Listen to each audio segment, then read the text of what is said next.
All right, let's get into it.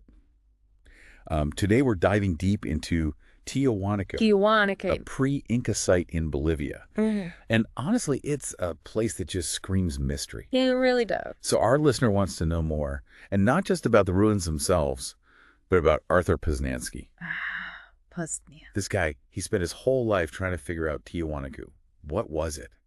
Who built it? Well, I think what makes Tijuanacu so captivating is that it's not just a pile of rocks, you know? You look at the Kalasasaya complex, that Porta del Sol, the Gateway of the Sun, and you just have to wonder how. I mean, the precision of their construction, it's mind-blowing even today. It makes you question everything you thought you knew about ancient civilizations. Totally. Like, who were these people? And Posnansky, he wasn't just some archaeologist, he was an engineer. Exactly. So he tackled Tiahuanacu almost like a giant ancient puzzle. Like, how did it all fit together? The mechanics, the astronomical alignments, the whole shebang. And that's where his theories, well, let's just say they get pretty interesting. Interesting. Try controversial. I mean, the guy claimed Tiahuanacu was thousands of years old. Thousands. Possibly one of the oldest civilizations on the planet. He saw it as like the cradle of civilization, a source of advanced knowledge that spread throughout the Americas. And hold on, it gets wilder. Yeah. He proposed a calendar system based on Tiahuanacu's architecture. A calendar. Yeah. And get this, he claimed it was more accurate than our own Gregorian calendar. It's like he thought there were these master timekeepers, charting the heavens with a precision we're only beginning to understand. Now, modern archaeology has definitely challenged some of Posnansky's bolder claims. For sure. But you can't deny that his work, his meticulous documentation of Tiahuanacu, it's invaluable. He was obsessed with detail, and that obsession gave us a foundation for all future research. Right. Like, love him or hate him, you got to respect the dedication. So let's dive into a specific example. His analysis of what he called the Stairway of Kalasasaya. There's this diagram he uses in his book, Tiahuanacu, The Cradle of American Man, that shows how this stairway is different, construction-wise, from other parts of the complex. Ah, yes, the stairway. So think about this. Posnansky was like a detective, right? Mm. He's looking at these subtle variations in building techniques, the materials used, and he's piecing together a timeline of Tiahuanacu's development. Like layers of history literally built one on top of the other. Exactly. And that's where his engineering background really shines. He wasn't just interested in what was built, but how. He saw these differences as signs of a civilization that was constantly learning, refining their techniques over time. And it wasn't just the architecture that fascinated him. He applied that same meticulous approach to the iconography at Tihuanacu, those intricate symbols and carvings. He saw those as more than just decoration. To him, they were a language, a visual language waiting to be deciphered. A language? Wow. Okay, so like hieroglyphics, but Andean style. Something like that, yeah. He was really drawn to recurring motifs, like the Chicana or Andean cross. He saw it as this symbol of balance, of interconnectedness, representing those three worlds in Andean cosmology, the heavens, the human world, and the underworld. It's like he was trying to step into the minds of those ancient builders, to understand their beliefs, their rituals, their relationship with the cosmos. Right. Like, what did that symbol mean to them? What were they trying to say? Did they have a written language we just haven't cracked yet? He even suggested that those symbols might represent a complex system of writing. Wow. Imagine that. A whole lost language locked away in the stones of Tiahuanacu. That's wild. It really is. That's what makes Posnansky's work so captivating. Even if not all of his ideas hold up under scrutiny, he dared to think big, to push the boundaries of what was considered possible. He opened up new ways of thinking about Tiahuanacu, new avenues for research. And honestly, his legacy, it's still felt today, inspiring us to look deeper, to ask tougher questions, and to never settle for easy answers. That's the heart of it, isn't it? To never stop seeking knowledge. So one of his most controversial theories was about the age of Tiahuanacu. He used geological evidence, right? Like marine fossils way up in the Andes Mountains. Marine fossils, way up there. Yep. He suggested that the site was once at the edge of a massive inland sea, and then bam, some cataclysmic event like a massive earthquake totally reshaped the landscape. So the Tiahuanacu that Posnansky envisioned, it existed before Lake Titicaca as we know it. Exactly. He even argued that the climate was completely different back then, that Tiahuanacu was at a lower elevation, more temperate, perfect for agriculture and urban development. It's a fascinating idea. A city lost to time, buried beneath the waters and layers of history. He used geology, climate data, even myths and legends surrounding the site to create this picture of a lost civilization. A civilization with advanced knowledge, perhaps even technology we've yet to rediscover. Right. And he even went as far as to connect Tiahuanacu to, wait for it, Atlantis. Atlantis, that legendary lost city. He saw parallels between descriptions of Atlantis and what he believed about Tiahuanacu's ancient origins and, the supposed advanced capabilities. Now, that's a bold claim, for sure. It definitely is. But remember, Posnansky was writing in a different era. Archaeology was still a young science back then. It was a time of grand theories, of intrepid explorers venturing into uncharted territory, both physically and intellectually. And Posnansky, with his boundless energy and his unwavering belief in the importance of Tihuanacu, he embodied that spirit of exploration. Even if some of his ideas haven't stood the test of time, his dedication is undeniable. He meticulously documented parts of Tihuanacu that might have been lost forever, He made other researchers rethink their assumptions, and most importantly, he sparked a curiosity about Tihuanacu that's still burning strong today. He ignited a passion for understanding this ancient wonder. So, for our listener, what's Posnansky's legacy? What can we learn from him? It's not just about the answers he provided, but the questions he raised. He challenged us to think outside the box, to consider possibilities beyond the conventional wisdom. To push the boundaries of what we think we know about the past. Tihuanacu is still an enigma, a place that defies easy categorization and continues to spark debate and inspire wonder. And as we continue to explore this ancient city, with its whispers of lost knowledge and echoes of a vanished civilization, we should remember Posnansky's enduring legacy. A reminder to approach the past with both scientific rigor and a sense of awe, always ready to embrace the unexpected and to challenge our own understanding of history. To always be open to new discoveries and new perspectives. Exactly. Because who knows what secrets Tihuanacu still holds? What new discoveries await us? Yeah. What will they reveal about our past and our place in the grand scheme of things? That's the beauty of it. The journey of discovery never truly ends. One thing that really sets Posnansky apart is his astronomical interpretations of Tihuanacu. He was absolutely convinced that the people who built the city, they had this deep understanding of the cosmos. Okay, so they were looking at the stars and planning their city around that. Exactly. He believed they incorporated their astronomical knowledge into the very design of Tihuanacu. But how could he prove that? I mean, we're talking about a civilization that predates the Inca by centuries, if not millennia. Well, Posnansky being Posnansky, he was incredibly thorough. He measured the alignments of key structures, especially within the Kalasasaya complex, the Puerta del Sol. The gateway of the sun. And get this, what he found was that these alignments, they corresponded to major astronomical events like the solstices and equinoxes. So he's suggesting that Tihuanacu wasn't just a city, but a giant observatory. That's pretty far out there. It is. Some modern astronomers have been, well, let's just say skeptical. They argue that some alignments could be coincidental. Sure, I can see that. But here's the thing. There's a growing body of research suggesting that ancient cultures all over the Americas, they did have a surprisingly sophisticated understanding of astronomy. So even if we don't buy into all of Posnansky's interpretations, the idea that Tihuanacu's builders were paying attention to the heavens, it's not that crazy. Exactly. It's becoming more and more accepted, and it paints this fascinating picture of a people who saw their city as a reflection of the cosmos, a microcosm of the universe. That's a pretty powerful image. Speaking of powerful images, let's talk about the Puerta del Sol. Posnansky believed he found a complex solar calendar encoded in those carvings. A calendar, hidden in plain sight. That's what he thought.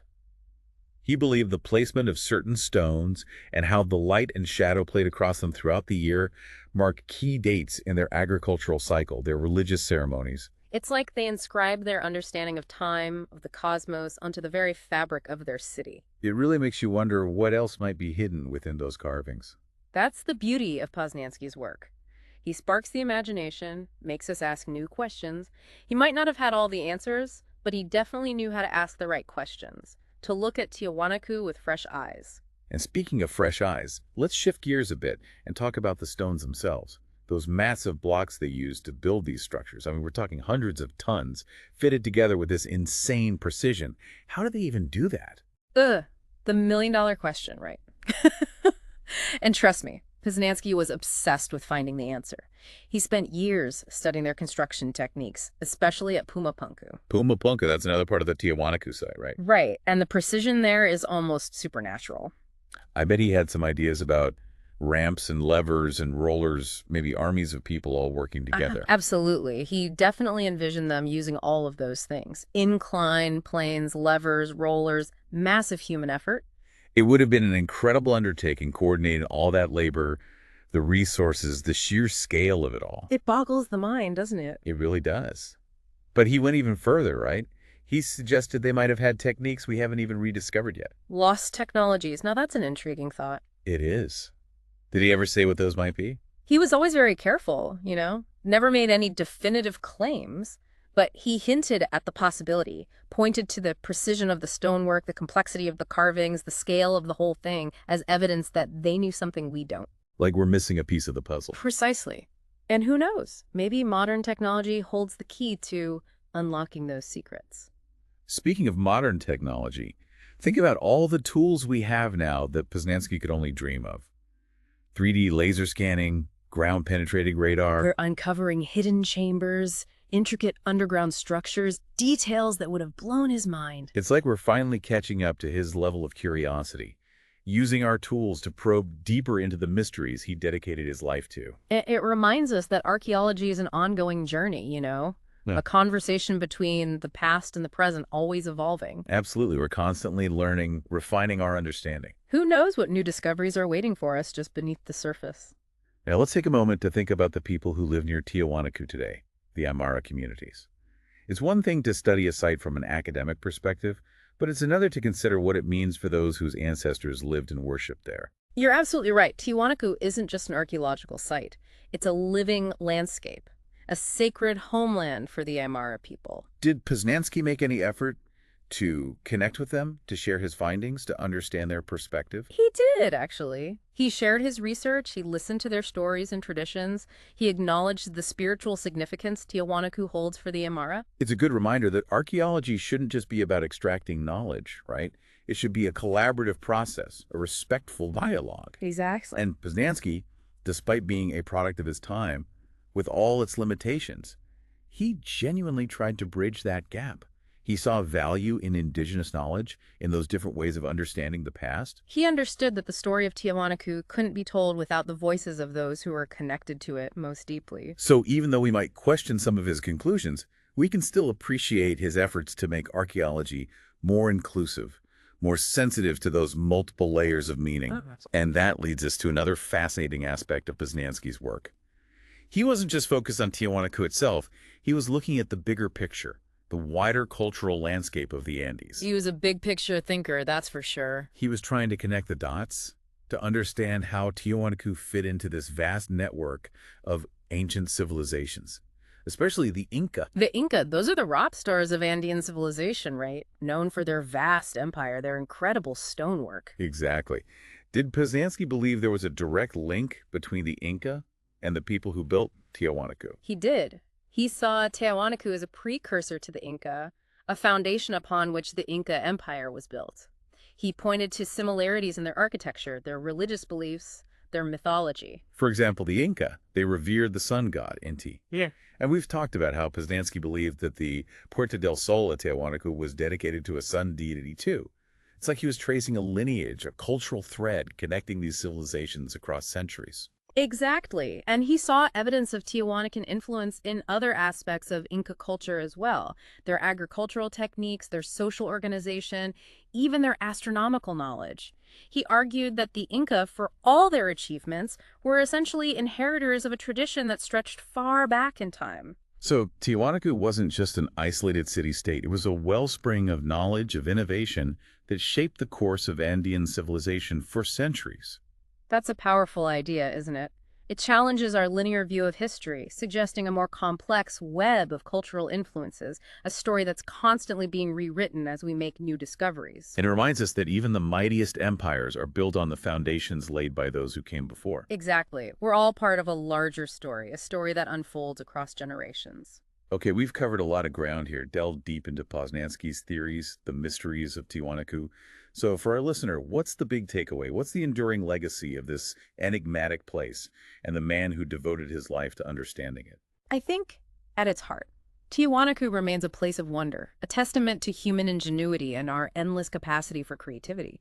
And Posnansky, even with his flaws and those controversial theories, he opened our eyes to the possibilities, made us think bigger, bolder. He challenged us to question our assumptions, to embrace the mystery. He showed us that archaeology isn't just about digging up the past, it's about connecting with it, imagining those human stories hidden within those stones and artifacts. And Tiahuanacu, with its intricate carvings, those monumental structures, those whispers of lost knowledge, it invites us to use our imagination, a step back in time, and try to understand the world as those ancient builders saw it. It's a place that still sparks debate, that inspires awe, that reminds us how much we still don't know about our past. Speaking of things we don't know, let's talk about one of Posnansky's most out-there theories. His claim that Tiahuanacu was way older than anyone thought, dating back as far as 15,000 BC. Whoa, now that's a game changer. If that were true, it would completely rewrite our understanding of human history, of the timeline of civilization. It would mean Tiahuanacu predates even the ancient civilizations of Mesopotamia and Egypt. It would be one of the oldest cities on Earth. Talk about a paradigm shift. So, what evidence did he have to back up such a radical claim? He drew on a lot of different sources. His astronomical calculations, his interpretations of the site's architecture and iconography, even geological formations in the area. It sounds like he was trying to build a case, like a lawyer presenting evidence in court. He was very meticulous, very methodical in his approach. But 15,000 BC, that's going way back. He was particularly focused on the Puerta del Sol, which he believed functioned as this massive calendar. He argued that the alignments of certain features on the gateway, they corresponded to the positions of the stars, but not in our time, in 15,000 BC. That's a pretty specific date. How did he come up with that? It was based on his astronomical calculations, his understanding of how the Earth's axis wobbles over long periods, a phenomenon called precession. He also pointed to the presence of marine fossils high in the Andes, suggesting that the region was once submerged under a vast inland sea. So he's suggesting that the landscape, the climate, everything was drastically different back then. Exactly. And that Tihuanacu, as he envisioned it, existed in this lost world, a world we're only just beginning to glimpse through those geological and archaeological clues. It's a compelling argument. Even if it's not widely accepted, it makes you think, what if he's right? What if there are entire chapters of human history that we're still missing? And that's the power of Posnansky's work, even if not all of his theories hold up. He dared to challenge the accepted narrative, to push the boundaries of what we thought we knew. He reminds us that our understanding of the past is constantly evolving, that there's always more to learn, more to discover. And that's what makes archaeology so exciting. Absolutely. It's a journey of exploration, a quest for knowledge that never truly ends. Okay, let's address the elephant in the room, shall we? Posnansky's theory of the Tiahuanacu man. Ah, yes. The idea that the ancient people of Tiahuanacu were a distinct racial type with elongated skulls, unique physical features. It's a theory that's, well, let's just say it's been both fascinating and deeply problematic. It's definitely a product of its time, heavily influenced by those early 20th century ideas about race and racial hierarchies, ideas that have since been debunked by modern science. Exactly. We have to acknowledge that historical context, those biases that were prevalent in scientific discourse back then. So while we can appreciate Posnansky's meticulous observations, his attempts to understand the physical characteristics of the Tihuanacu people, we have to be very careful about the framework he used to interpret those observations. Absolutely. The concept of race as a biological category, it's simply not valid. Human variation is far more complex and nuanced than those old racial categories could ever capture. So the idea of a distinct Tiahuanacu man, it's not something we can endorse from a scientific perspective. Right. But, and this is important, his observations about those elongated skulls, they do raise some interesting questions about cultural practices, beliefs. We know that cranial deformation, the intentional shaping of the skull, was practiced in various cultures around the world, often for aesthetic or symbolic reasons. And it's possible that the elongated skulls found at Tihuanacu are evidence of this practice, providing insights into their cultural preferences, their beliefs about beauty, status, those rituals surrounding childhood and identity. So while we can't accept Posnansky's racial interpretations, we can still learn from his observations, reinterpret them through a modern lens, and use them to explore those cultural aspects of Tihuanacu. Exactly. It's a reminder that even theories that have been discredited can sometimes lead to valuable insights if we're willing to approach them critically and with an open mind. Okay, shifting gears a bit, let's talk about Posnansky's research into the religious beliefs of Tihuanacu. This is where it gets really interesting, trying to reconstruct the spiritual world of a civilization that vanished centuries ago. It's like piecing together a puzzle with half the pieces missing, relying on fragments of evidence, interpretation, and a healthy dose of imagination. Right. And we know that Posnansky, with his interest in symbolism and cosmology, was all about that challenge. He was convinced that the people of Tihuanacu had a sophisticated understanding of astronomy, and that their religious beliefs were deeply intertwined with the movements of the heavens. We've talked about how he saw alignments in the structures, those recurring motifs of the sun, moon, and stars in their art. Did he find any evidence in their myths and legends, too? Oh, absolutely. He drew on all those sources, the physical evidence, the myths, the legends that had been passed down through generations. It's like he was trying to weave together different strands of knowledge to create a more complete picture of their spiritual world. He was particularly fascinated by the Puerta del Sol, as we've discussed. He believed it was not just a gateway, but a representation of the cosmos, and that the central figure, often called the staff god, was a representation of the sun god, a key figure in Andean cosmology. And those other figures and symbols surrounding the staff god, I remember he thought those represented different months of the year, important astronomical events. Exactly. He even proposed a whole calendar system based on his analysis of those carvings. A calendar he claimed was more accurate than the one we use today. More accurate? Yeah. Wow, that's a bold claim. Like they were master timekeepers, tapped into some cosmic secret. While his specific interpretations of the Puerta del Sol as a calendar have been debated, his work has definitely inspired more research into the astronomical knowledge and religious beliefs of ancient Andean civilizations. It's a reminder that we shouldn't underestimate the ingenuity and sophistication of those ancient cultures, that there may be layers of meaning embedded in those ruins that we're only just beginning to understand. Exactly, and it's through that exploration, that willingness to ask those big questions, that we can truly appreciate the depth and complexity of those ancient cultures. So Posnansky wasn't just focused on the city of Tihuanacu itself. He was interested in the surrounding landscape too, right?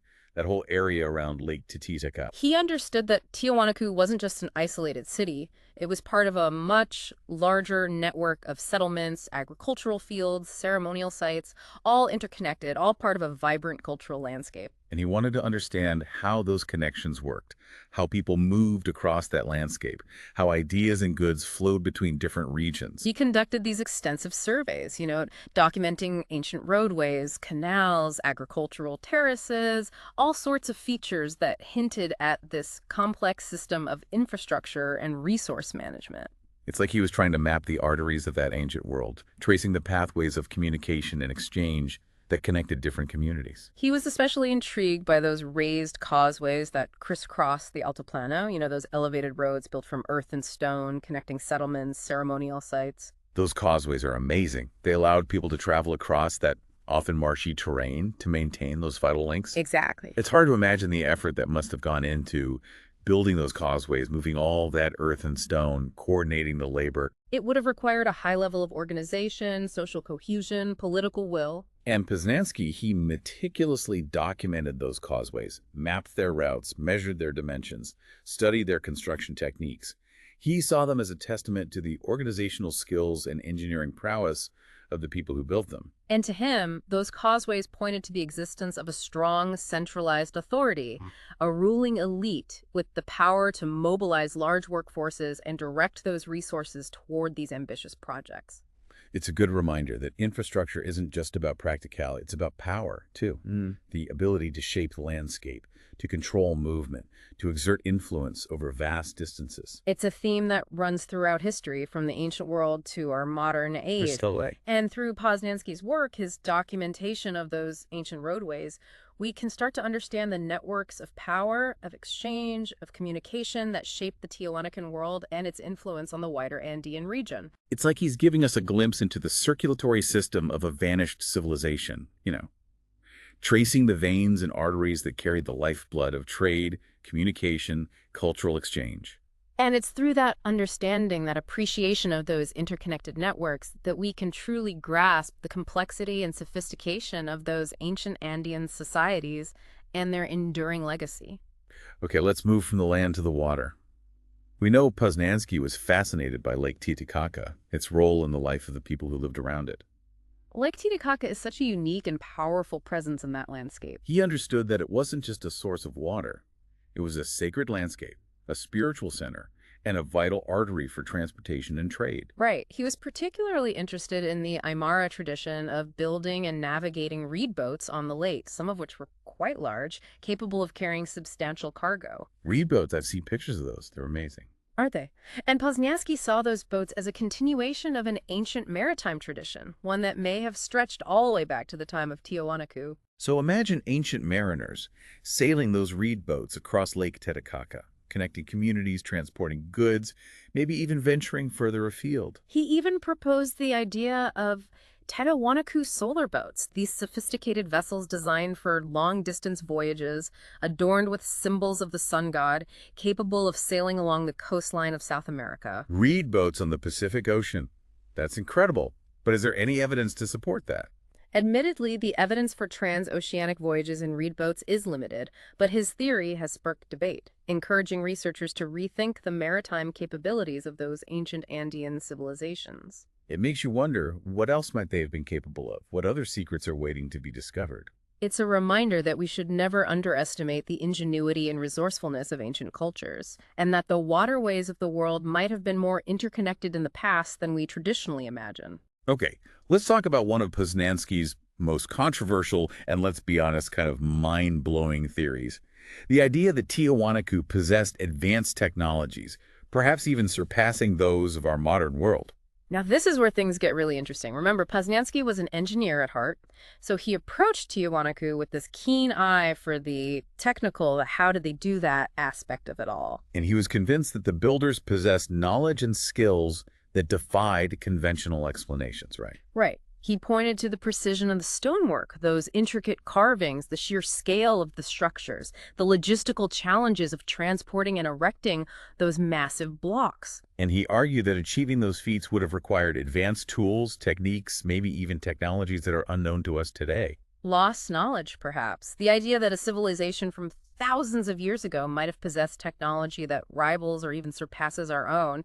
It's a challenge to our modern sense of superiority, isn't it? It definitely makes you think. Did he ever offer any specifics about what those lost technologies might have been? He was always careful, never made definitive claims.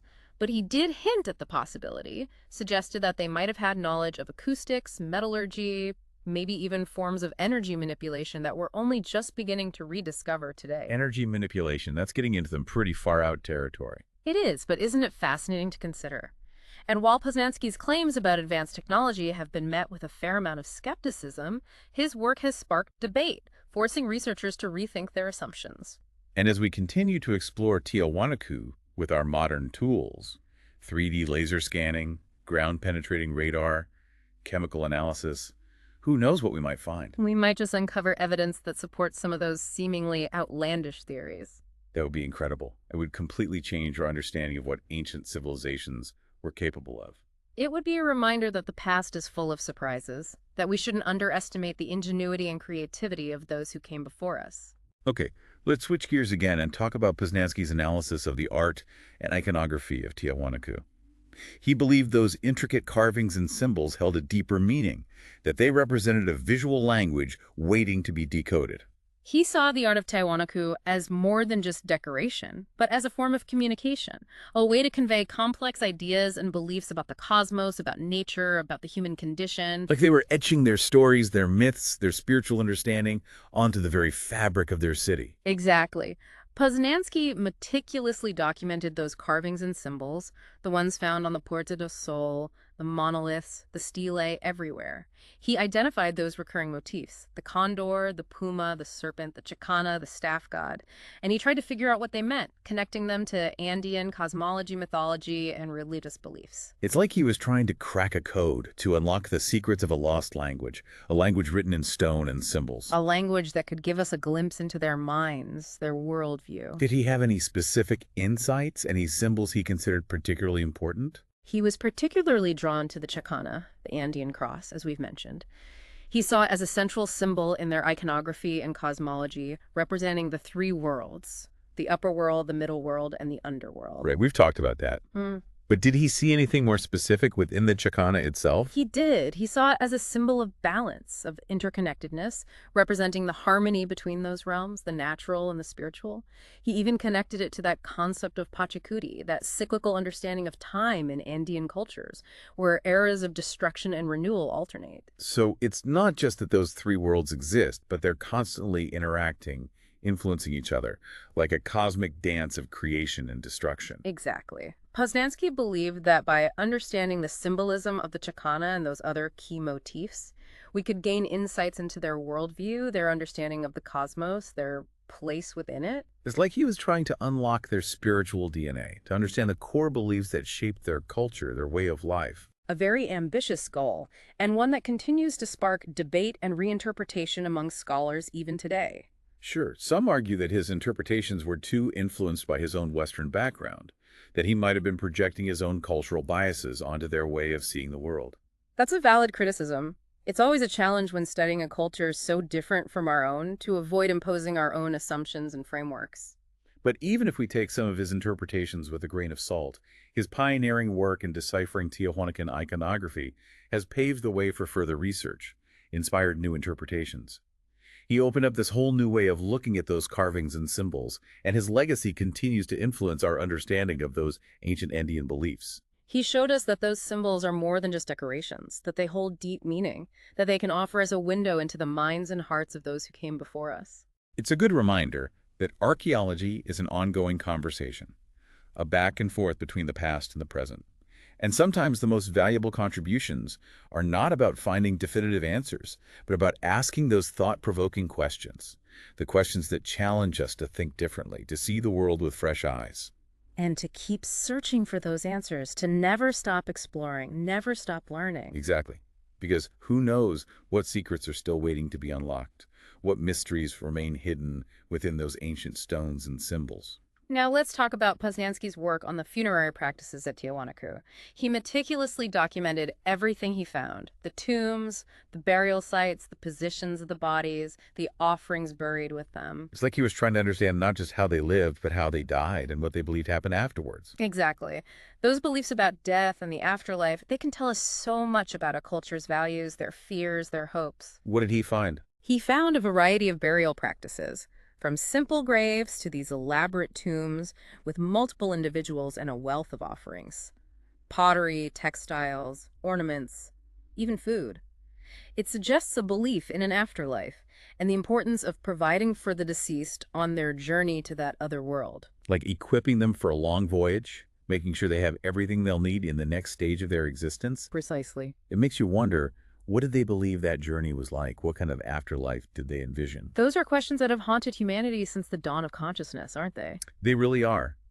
And through his careful documentation, Posnansky offered us a glimpse into those ancient beliefs, allowing us to connect with those who came before us on a very human level, to share in their grief, their hope, their wonder. It's a reminder that even though millennia separate us from the people who built Tihuanacu, we share those fundamental experiences. Life, death, love, loss, that search for meaning. And by exploring those commonalities, we can bridge that gap between past and present, recognizing those threads of humanity that connect us across time and cultures. Exactly. And speaking of connections, Posnansky didn't just see Tihuanacu as this isolated point in time, right? He was interested in its legacy, how it influenced later Andean civilizations, how its traditions might have survived in some form. He was a big believer in cultural continuity, in the idea that the past lives on in the present, even if it's transformed, reinterpreted. We've already touched on his theories connecting Tihuanacu to the Inca. But did he explore any other cultural links, any other echoes of Tihuanacu that might be found in later Andean societies? He did. He was particularly interested in the Aymara people who still live in that region around Lake Titicaca. He saw their language, their customs, their agricultural practices, their spiritual beliefs, all of it as containing remnants of that Tihuanacan heritage passed down through generations of oral tradition. Like those cultural threads weaving their way through time, connecting the ancient world to the present. Exactly. And through his work, his documentation of those cultural continuities, Posnansky helped to create a more nuanced, a more vibrant picture of Andean history, one that acknowledges those connections, those echoes of the past that resonate in the present. It's a reminder that the past is not static, not frozen in time. It's a dynamic force that continues to shape us, influence our beliefs, our practices, our understanding of who we are. And it's through the work of scholars like Posnansky, those who dared to challenge the conventional wisdom, to delve into those hidden layers of history, that we can uncover those connections and appreciate the enduring legacy of those ancient civilizations. Okay, let's dive into another fascinating and somewhat controversial aspect of Posnansky's research, his investigation into the ancient shorelines of Lake Titicaca.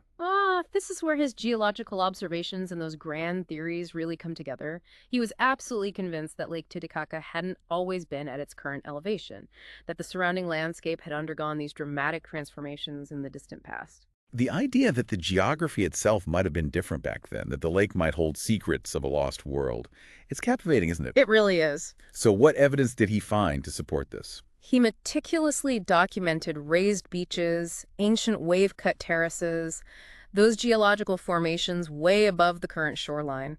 He also found evidence of submerged structures, ancient harbors, suggesting that the water level had been significantly higher at some point.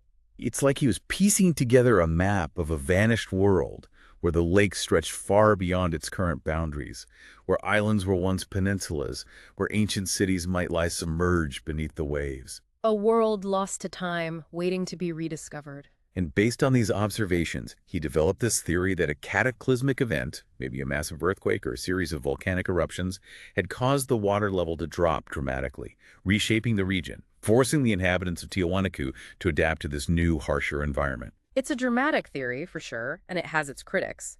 But even if his specific interpretations haven't been fully accepted, his observations have spurred more research into the lake's history, leading to a more nuanced understanding of the relationship between human societies and their environment in that region. It's a good reminder that the landscape we see today is not static. It's the product of these long-term geological and climatic processes, forces that have shaped the course of human history in profound ways. And it's through that understanding, that awareness of deep time, of those powerful forces that have shaped our planet, that we can better appreciate the resilience and adaptability of human societies. Our ability to overcome challenges, to adapt to change, it's part of what makes us human. Exactly. Okay, let's talk about another area where Posnansky made significant contributions. His study of the agricultural practices of Tihuanacu. Ah, yes. This is where his engineering background and his fascination with the ingenuity of ancient cultures really come together. He understood that agriculture was the foundation of Tihuanacan society, the source of their prosperity, their ability to build those magnificent cities. It's easy to overlook the importance of agriculture when you're focused on those monumental structures, but it was the lifeblood of their civilization. It was, and he was particularly interested in the techniques they developed to adapt to that challenging high-altitude environment of the Altiplano, with its cold temperatures, unpredictable rainfall, short growing season. It's a testament to human ingenuity, our ability to overcome those environmental limitations, to thrive in even the most challenging conditions. And Posnansky meticulously documented their agricultural systems, their sophisticated irrigation networks, those raised agricultural fields known as sucacolos, their terracing techniques. Those sucacolos are incredible, aren't they? Those raised beds built on platforms of earth and stone, surrounded by canals that provide irrigation and help regulate temperature. It's like they were creating microclimates, protecting their crops from frost, extending the growing season. Exactly. He was so impressed by the ingenuity and efficiency of those systems, recognizing that they allowed the people of Tihuanacu to overcome those environmental limitations and produce a surplus of food, enough to support a large population. It's a great example of how those ancient cultures weren't just passive victims of their environment, they actively shaped it, used their knowledge and ingenuity to transform the landscape, to make it work for them. And as we face our own challenges today, climate change, food security, there's a lot we can learn from those ancient agricultural practices, those lessons about sustainability, about working in harmony with nature. It's like looking back to the past to find solutions for the future. Okay, let's move from the practical to the sacred. We know that Posnansky believed the religious beliefs of Tihuanacu were closely tied to the movements of the heavens, that their monumental architecture reflected this cosmological understanding. He saw Tihuanacu as a microcosm of the cosmos, a place where those realms converged, where rituals and ceremonies were aligned with those celestial events. It's a beautiful idea, isn't it? that these ancient builders were not just engineers and architects, but astronomers and priests seeking to harmonize their lives with the rhythms of the universe. And he was particularly fascinated by the Akapana pyramid, that massive earthen mound at the heart of Tihuanacu. He didn't see it as just a simple pyramid, but as this complex, symbolic structure representing a miniature model of the cosmos. Wow, like a three-dimensional representation of their worldview, a tangible expression of their understanding of the universe. Expert speaker. He argued that the pyramid's 7 levels, they corresponded to the 7 heavens in Andean cosmology, and that its orientation aligned with key astronomical events, the solstices, the equinoxes. He even theorized that the Arquipana was used as a platform for astronomical observations, for ceremonies, connecting the earthly and the celestial. It's incredible to think about how they integrated their spiritual beliefs, their scientific knowledge, their architecture, all into one structure. It really is. And while some of Posnansky's interpretations, especially about the Akapana, have been debated, his work has definitely sparked more research into the astronomical and cosmological significance of ancient structures, not just in the Andes, but around the world. It's like he opened up a whole new way of looking at ancient architecture, not just as functional, but as deeply symbolic, imbued with meaning. And it reminds us that the past is full of surprises, full of layers of meaning that we're only beginning to uncover. Okay, let's shift gears again and talk about one of the most captivating aspects of Posnansky's work. His attempt to decode the iconography of Tihuanacu, to understand those intricate carvings and symbols as a visual language. He believed that those symbols weren't just decorations, but a way to communicate complex ideas, beliefs about the cosmos, the natural world, the human experience. And he approached this task with the same meticulousness, the same attention to detail that he applied to everything else. Absolutely. He carefully documented, analyzed each symbol, looking for patterns, possible meanings, connections to Andean mythology and cosmology. We've talked about the Chicana, the Andean cross, and its possible interpretation as representing the 3 worlds, the heavens, the human world, the underworld. Did Posnansky see any deeper meaning within the Chicana itself? He did. He saw it as a symbol of balance, of interconnectedness, representing the harmony between the natural and spiritual realms. He even connected it to that concept of Pachacudi, that cyclical understanding of time in Andean cultures with its alternating eras of destruction and renewal. So it's not just about those 3 worlds existing side by side. It's about their dynamic relationship, that constant flow of energy, change, creation, destruction. Exactly, like a cosmic dance, a never-ending cycle. And Posnansky believed that by understanding the Chicana and those other key motifs, we could gain insights into the worldview of the people who built Tihuanacu, their understanding of the universe and their place within it. It's like he was trying to crack their spiritual code, to understand the fundamental beliefs that shaped their culture, their entire way of life. An incredibly ambitious goal, and one that continues to fascinate and challenge scholars today. I can imagine. Some have argued that his interpretations were a bit too influenced by his own Western background, that he might have projected his own cultural biases onto the Andean worldview.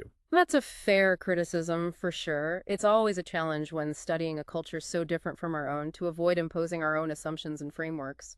But even if we don't accept all of his interpretations, his work was groundbreaking, wasn't it? He really paved the way for further research, for new ways of looking at and understanding those ancient Andean beliefs. Absolutely. He opened up this whole new field of inquiry, and his legacy continues to inspire and challenge us today. It's a good reminder that archaeology is a conversation, an ongoing dialogue between the past and present. And sometimes the most valuable contributions aren't about finding those definitive answers, but about asking the right questions, the ones that push us to think differently, to see the world with fresh eyes. And to keep searching, to never stop exploring, never stop learning. Exactly. Because there's still so much we don't know, so many mysteries waiting to be unraveled. Speaking of mysteries, Posnansky also did some fascinating work on the funerary practices at Tihuanacu. He was very meticulous in documenting everything he found. The tombs, the burial sites, the positions of the bodies, the offerings buried with them. He wasn't just interested in how they lived, but also in how they died and what they believed happened afterwards. Exactly. And those beliefs about death, about the afterlife, they can tell us so much about a culture's values, their hopes, their fears. So what did he find? What kind of burial practices did they have at Tihuanacu? He found a wide range, actually. Everything from simple graves to elaborate tombs with multiple individuals and a ton of offerings, pottery, textiles, ornaments, food. It suggests a belief in an afterlife and that it was important to provide the deceased with everything they'd need on their journey. Like they were equipping them for a long voyage, sending them off with provisions and treasures for the next stage of their existence. Precisely. It's amazing to think about, what did they believe that journey was like? What kind of afterlife did they envision? Those are questions that have captivated humans for millennia, haven't they? Trying to understand what happens after we die, what awaits us on the other side. They really have. And through his meticulous work, his careful documentation of those burial practices, Posnansky gave us a window into their beliefs, a way to connect with those who came before us on a very human level, to share in their grief, their hope, their wonder. And it reminds us that even though thousands of years separate us from the people of Tihuanacu, we share those fundamental experiences. Life, death, love, loss, the search for meaning. And exploring those commonalities, it allows us to bridge that gap between past and present, to see those threads of humanity that connect us across time and cultures. It's a powerful reminder that we're all part of this larger human story. Speaking of connections, we know Posnansky was interested in Tiwanaku's legacy, how it influenced later Andean civilizations, how its traditions and beliefs might have survived in some form. He was very interested in cultural continuity, in tracing those threads of influence through time. We've already talked about his theories connecting Tiwanaku to the Inca. Did he explore any other cultural links, any other echoes of Tiwanaku in later Andean societies? He did. He was particularly fascinated by the Aymara people, who still live in that region around Lake Titicaca. He saw their language, their customs, their agricultural practices, their spiritual beliefs as containing remnants of that Tiahuanacan heritage, passed down through generations, through stories, through oral tradition. Like a cultural inheritance, a living connection to that ancient past. Exactly. And by documenting those continuities, he helped to create a richer, more nuanced understanding of Andean history, recognizing the interconnectedness of cultures across time, the ways in which traditions and beliefs can endure, even as empires rise and fall. It's a reminder that the past isn't static, that it's constantly shaping and influencing the present in ways we might not even realize. We're all part of this ongoing story, this tapestry of human experience that stretches back through time. So, as we wrap up our deep dive into Tiwanaku and the legacy of Arthur Posnansky, what are the key takeaways for our listener? What do we hope they'll remember about this enigmatic place and the man who devoted his life to understanding it? I think the most important thing to remember is that Tihuanacu isn't just a ruin. It's a place that continues to inspire awe and wonder, a testament to human creativity, ingenuity, and resilience. And Posnansky, despite his flaws and the controversy surrounding some of his theories, he opened up those possibilities, challenged us to think differently about the past, and left behind a legacy of exploration and discovery that continues to this day. He showed us that archaeology isn't just about digging up the past. It's about connecting with it, about imagining the lives of those who came before us and recognizing those shared experiences that make us human. He reminded us that the past is not a closed book, but an ongoing conversation, a source of knowledge and inspiration that can enrich our understanding of the present and guide us toward a better future. So, for our listener who's been captivated by this deep dive into Tiwanaku and the legacy of Arthur Posnansky, what advice would you give them? What are some next steps they could take to continue their exploration? I'd encourage them to read Posnansky's work firsthand, to dive into those books and articles and form their own opinions about his theories. There's a wealth of information available, and exploring those primary sources can be incredibly rewarding. And if they're feeling adventurous, they could plan a trip to Tiwanaku itself, to experience those ruins firsthand, to walk among those ancient stones and feel the weight of history all around them. There's nothing quite like standing in that sacred landscape, feeling the presence of the past and letting your imagination soar. It's a journey that can spark curiosity, challenge assumptions, and deepen our appreciation for the richness and diversity of human experience across time and space. So to our listener, we say, keep exploring, keep questioning, keep that spirit of discovery alive. The past is full of mysteries waiting to be uncovered, and who knows, maybe you'll be the one to make the next groundbreaking discovery, to shed new light on this ancient and enigmatic civilization. And that's it for our deep dive into Tiwanaku and the legacy of Arthur Posnansky. Until next time, keep those minds curious, those hearts open, and those imaginations firing. Thanks for joining us on the deep dive.